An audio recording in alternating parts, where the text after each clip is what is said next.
In a film that's all about the trials and tribulations of growing up, it's only natural to have scenes that focus on the relationships we have throughout our lives, whether that be with a parent or a best friend. Pixar's latest film, Turning Red, is of course no exception to this, and we felt it'd be worth trying to see which of the film's relationships are the healthiest and which could use some work. I'm Caleb with Wicked Binge, and this is Turning Red Relationships, Healthy to Most Healthy.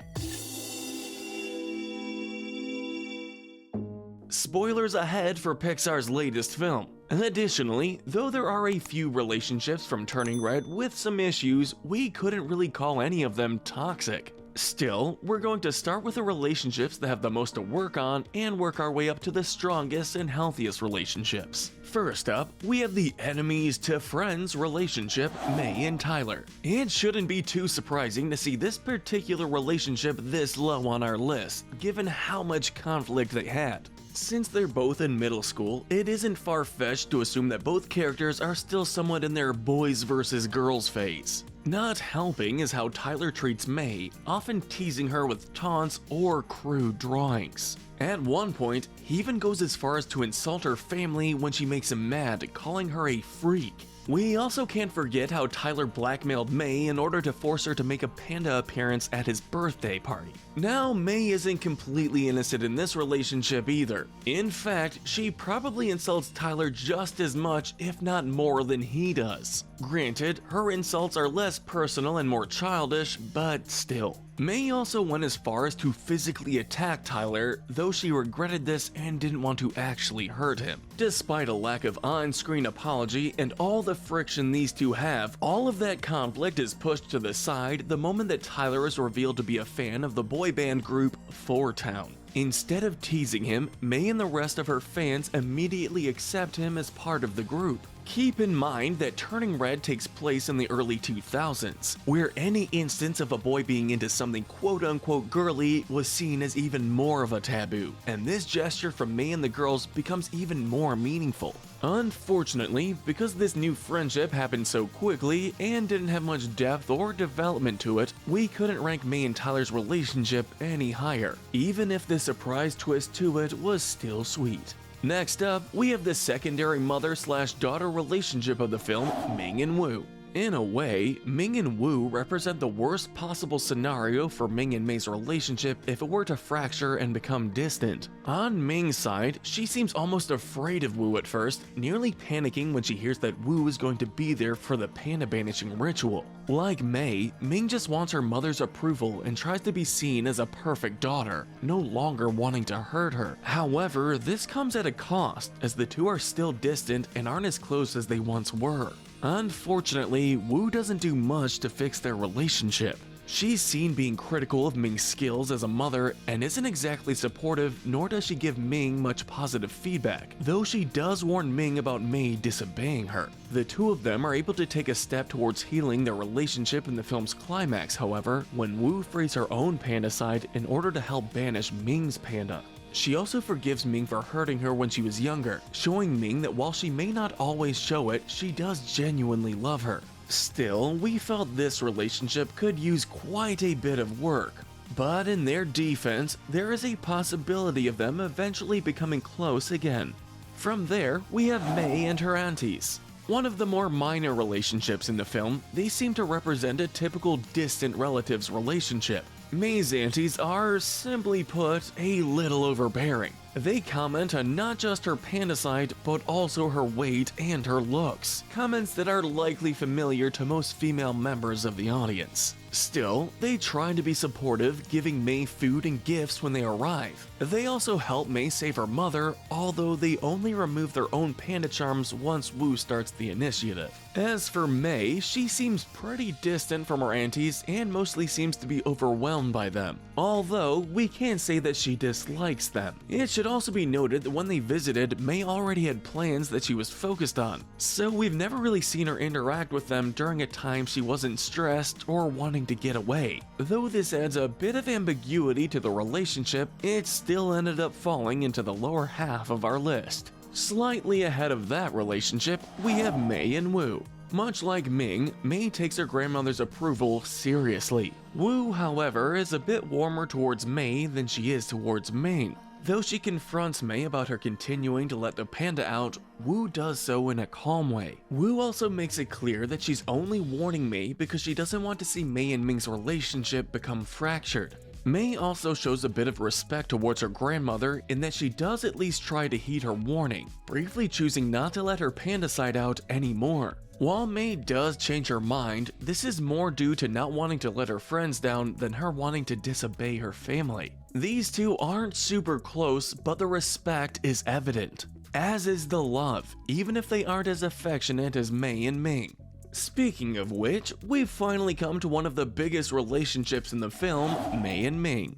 Though these two aren't as conflicted as Merida and Queen Eleanor from Brave, there are plenty of issues between them that could be discussed and improved. Let's start with the positives first though. As unlike a lot of mother and teen-daughter relationships, Mei and Ming are shown to be incredibly close, affectionate, and friendly towards each other. They clean and run their family's temple together, they watch Chinese soap operas together, and family photos show them playing tennis together. They're a great team. Unfortunately, the conflict starts to come with Ming's more overbearing side. She expects great things from her daughter, including perfect grades, and intensely disapproves of Mei expressing her more teenage side. This is best shown with her reaction to Mei's sexy anime boy drawings. It's during these moments where we see the biggest point of conflict with their relationship. Because Mei wants to honor and respect her mother while also earning her approval, she hides her true feelings and reactions whenever Ming does something that upsets her. This leads to Mei being dishonest, sneaking around, and eventually lashing out at Ming, resulting in their big panda fight.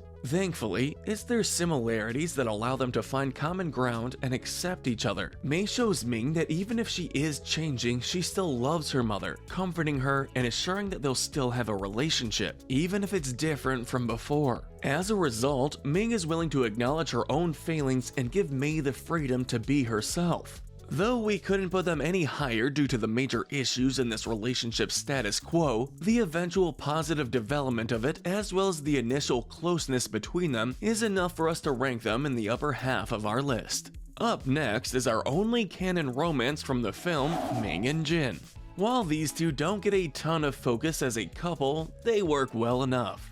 While Ming runs the temple, Jin will take care of things like dinner. Ming can admittedly be a bit strict, like when she doesn't allow her husband to have a donut at breakfast, or when she doesn't let him give his opinion on whether Mei should go to a concert or not. But while this isn't great per se, Jin never shows any signs of being unhappy with his wife. He respects her and cares about her, not even being intimidated by her huge panda side. Speaking of which, while Ming's main focus may be on Mei, we learn that when it came to her relationship with Jin, Ming still fought for it despite her mother's disapproval. This shows that even if the couple isn't necessarily one with a lot of physical attention and lovey-dovey moments, Ming still cares deeply about her husband and their relationship, and vice versa. They aren't a perfect couple, but they are far from toxic or loveless and still earn their spot near our top relationships. We had to give a shout out to Mei and her ancestor, Sun Yi. Though brief with hardly any lines, in fact, Sun Yi doesn't speak at all. The connection these two are able to make is really a beautiful scene. While the rest of her family is hesitant and concerned about Mei keeping her panda side, Sun Yi shows her support 100%. She also takes the time to show her approval and embracing of Mei's panda side after Mei asked if she'll regret her decision. We also saw that, even before they met, Mei had a deep respect for her ancestor. Even if it meant sacrificing time with her friends, Mei still seemed to genuinely enjoy taking care of her family's temple, and didn't really see cleaning it or praying to her ancestors as a chore. Yes, there was a brief moment where Mei was angry at Sun Yi and nearly ripped her scroll, but considering how the relationship eventually ended up, we feel that it's hardly a black mark against them. From ancestor to father, we have Mei and Jin's relationship next. It really is a shame that Jin sort of gets the short end of the stick when it comes to how much the film focuses on him, since he really is a good man. This is seen best in his interactions with Mei, whether they be simple, like him approving of the dumplings she made,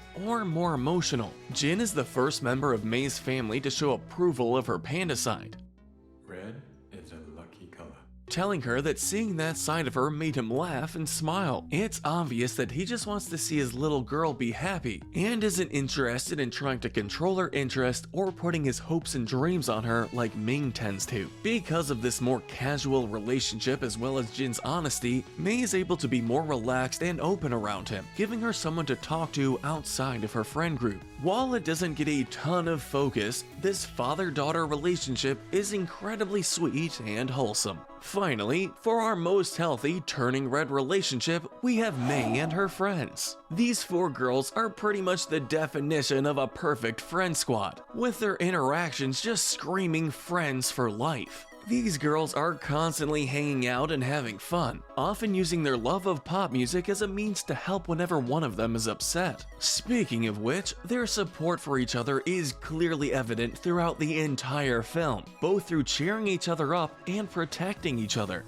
Whether it's working together to raise money for tickets or the rest of the group being unwilling to sacrifice their own fun if one of them is left out. On Mei's side specifically, it's like she says, these girls are the people she loves the most, and even just thinking of them is enough to make her feel like everything is going to be okay. Although we mostly see her friends supporting her as she deals with the emotional turmoil that is panda puberty, we can't call it one-sided. Mei only acts out because she wants to show her friends a good time, and when it looks like they aren't going to have enough money for tickets, Mei is willing to take a risk and transform into a panda one last time to get the money they need.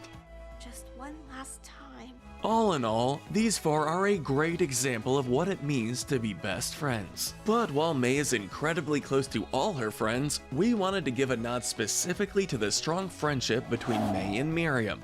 As far as we can tell, Miriam is usually the leader of the group and seems to be Mei's best and closest friend. She's always the first one to step up when Mei needs comfort, guidance, or encouragement, and makes it clear that she supports all sides of Mei, panda or no panda. Mei does her best to return the favor, even if she can't always follow Miriam's advice. However, there is one negative that we can't not mention, and that of course is Mei's brief betrayal. When Ming goes after Miriam specifically for being a bad influence and verbally attacks her, Mei chooses not to defend her out of fear of losing her mother's approval. While this was an awful move, Mei never tries to excuse it, and it doesn't take long for her to regret her actions and apologizes. She also doesn't argue when Miriam makes it seem like she isn't going to forgive her, showing that Mei knew how badly she messed up and was willing to accept the consequences. All that said, given how this moment is a one-time thing and Mei learns her lesson, making it seem likely that she won't throw her friends under the bus again, we felt that even this wasn't enough to keep the relationship between Mei and Miriam, and to an extent the rest of their friends too, from being ranked as the film's healthiest relationship. But let us know in the comment section if you agree with our ranking, and let us know what we should cover next. Remember to hit that notification bell and binge more of our videos. But most importantly, stay wicked.